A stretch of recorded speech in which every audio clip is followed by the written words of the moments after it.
ASEAN Breakfast Call. First and foremost news from Southeast Asia. Hey, this is Arlene. Good morning, this is Grace. So we have a durian in the house now. Yes, it's not a real durian. It's not smelly, it's not stinky, but it's beautifully displayed in our studio today. I love that. At least we have a physical durian, not just the word durian ASEAN. Everything is durian in durian ASEAN, so. So definitely this represents our radio station. Yeah. So this month is the month of November. We should have talked about this earlier. Mm-hmm. But I don't know why we didn't talk about it, and I don't know why you didn't tell we me are about just this. Females. This month is all about men's health, and thus we have this month called November. I saw some people actually put their Facebook status talking about Movember, how much they actually like it, but I have no idea. I was like, what kind of stupid status You're such is a that? curious person. You should have asked your friends around. I know, right? I should Yeah. have asked. But what's interesting about this month of November besides about appreciating men growing beard, being all manly and masculine? That's the actions that men will do, growing their mustache and a beard. But then it's all about the awareness of men's health in November, and it's actually a annual event. Oh. So it's sort of a challenge for all the men in the world. It's just like how we increase our awareness when it comes to breast cancer. That's so true. It goes So the same let's get for some men, at Durian ASEAN to talk about it, especially men with beard. Men with beard are like heaven, I would say. Well, that's your preferences and a taste, I guess. I prefer men with beard.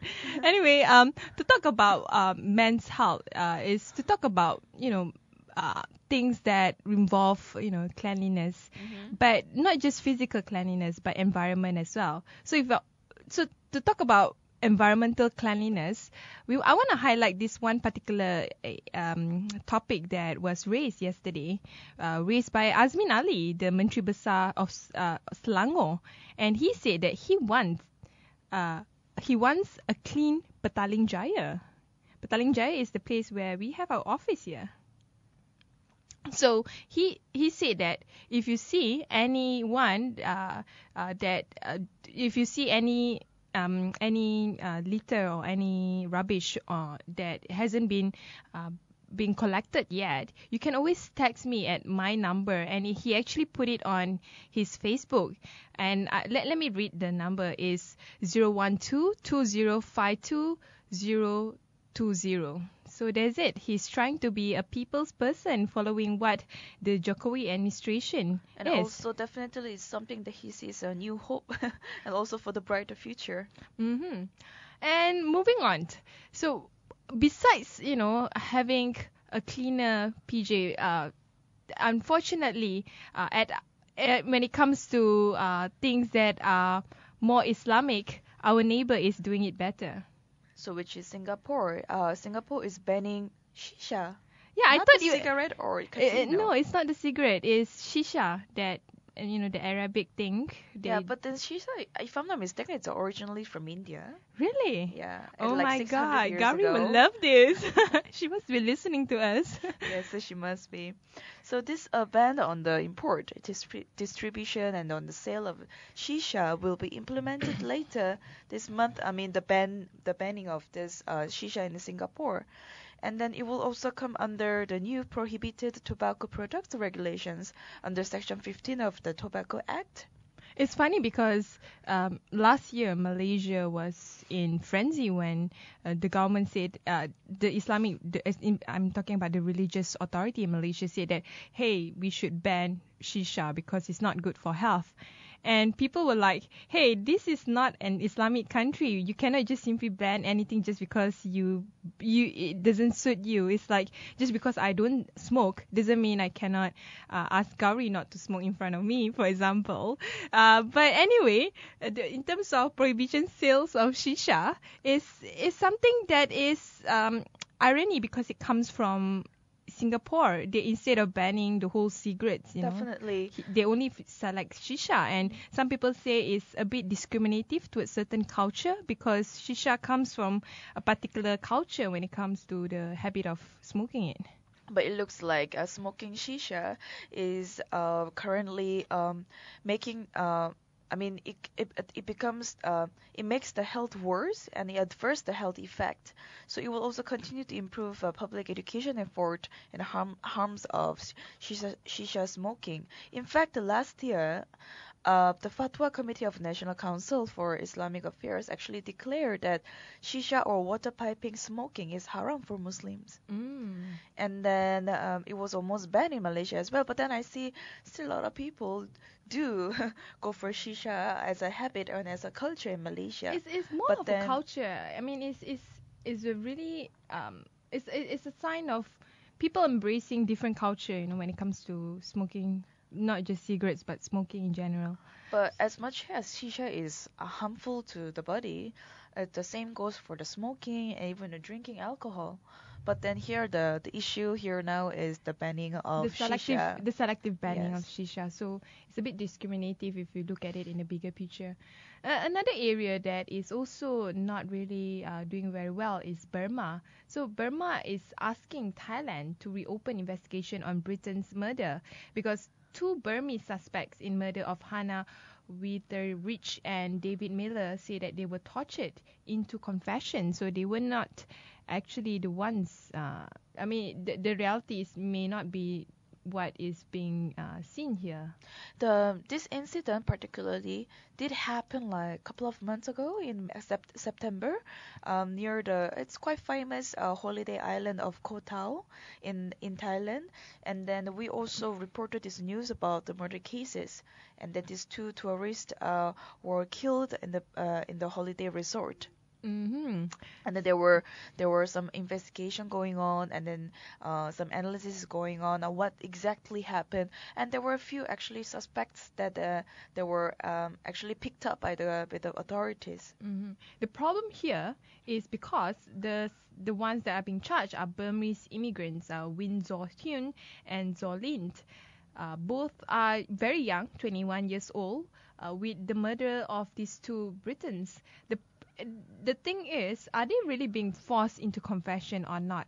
So this is something that it's good to reopen the investigation to really understand and scrutinize whether are the two murders the two Myanmar immigrants. And then speaking to the Democratic Voice of Burma, the Thai-based news service run by Burmese exiles, the lawyer called Ang Myo Tan, he said that these kids, these two boys, have told the National Human Rights Commission that our embassy team and their parents on each occasion that they were beaten by police, like you mentioned, Arlene. Therefore, we have requested that special team be formed and reinvestigate the case. When it comes to torture, either in prison or in police lockup, it's not something new. In Malaysia, of course we have the infamous case of the Teo Beng Hok. So definitely it is something that is kind of widespread, not just in Malaysia, but it seems like throughout Southeast Asia. Southeast Asia, yes, it's been practiced over years and years. Mm-hmm. So for those police forces, they want to get the job done faster. They just simply torture whoever that they think are the suspects, and then that's it. They close the case. But with the Burmese government pressing charges to force Thailand to reopen the investigation, it seems like perhaps human rights issues are definitely perhaps maybe being taken seriously in this particular case. And in fact, the Thai police was asked to answer allegations of torture, but then they actually denied, and then they have failed to show up for a meeting with the commission. That's it. So when it comes to human rights issue, there's a long way to go, especially torture in the police lockup. On the other side of Southeast Asia, which is Indonesia, there's a big bet happening with America betting on the Indonesia's future, especially economic future. So Secretary of State John Kerry present last month at the inauguration of President Joko Widodo of Indonesia was another sign of the Obama administration's greater involvement in Asia. It was also an investment in America's relation with Indonesia, whose importance as an emerging democracy at the largest economy in Southeast Asia, which sometimes can be overlooked, you know. And also, Indonesia is in fact the largest Muslim majority country in the world, and then its election like Tunisia's last month. It's also evidence that Muslim nations can evolve peacefully under democratic system. And with the Indonesia's new president, he has been making a few steps forward for his Definitely. nation. For being a Muslim majority nation, just like Tunisia, Indonesia has definitely moved probably 1,000 steps further than a lot of Muslim majority countries. It shows that just because you a Muslim majority country doesn't mean that you don't embrace democracy, secularism, and diversity. And with Indonesia, it shows that religion shouldn't be a state ideology. Religion should be part of the cultural and spiritual aspect of society. And it shows in the Indonesian culture. They are actually quite religious if you look at it in a deeper context. And as much as the nation itself is very religious, but the culture is really diverse, and then there are a lot more people compared to Malaysia here. And then the government has to face a few challenges, such as like there is still very huge gap between the rich and the poor, and then people in terms of employment, and then the rate of their income is still considered quite pretty low. You are right that they are very poor in terms of the gap between the rich and those at the bottom of the pyramid. For example, a lot of Indonesians, in fact, 100 million Indonesians are living on a $2 a day or less in terms of their income. And also Indonesia need to reduce its corruption, build more roads and other infrastructure, and create more jobs that can really uphold the livelihood of these people. And then, according to the news, Mr. Widodo has a little experience with economic or foreign policy and the security issues as well.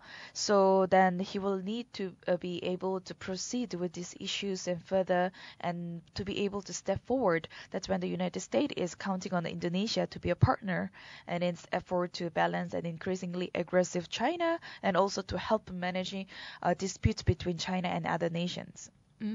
But there are certain things about Indonesia that is a bit irony, because, for example, Indonesia is tackling a 20 billion plus fuel subsidy bill that, in fact, is benefiting the wealthy above all, and is depleting the budget. So the first thing that Joko Widodo did was to cut the fuel subsidy, which in fact, many people are in favor of that. But if it comes to Malaysian context, if you look at it, a lot of Malaysians were complaining that why the government needs to cut fuel subsidy. But if you look at it in a bigger framework, perhaps the Malaysian obsession with fuel is quite widespread. While Indonesia, fuel are mostly associated with those who have the money to buy fuel. And another area that Indonesia is focusing is to end the palm oil production and wipe out which is actually wiping out 1/5 of the forested area.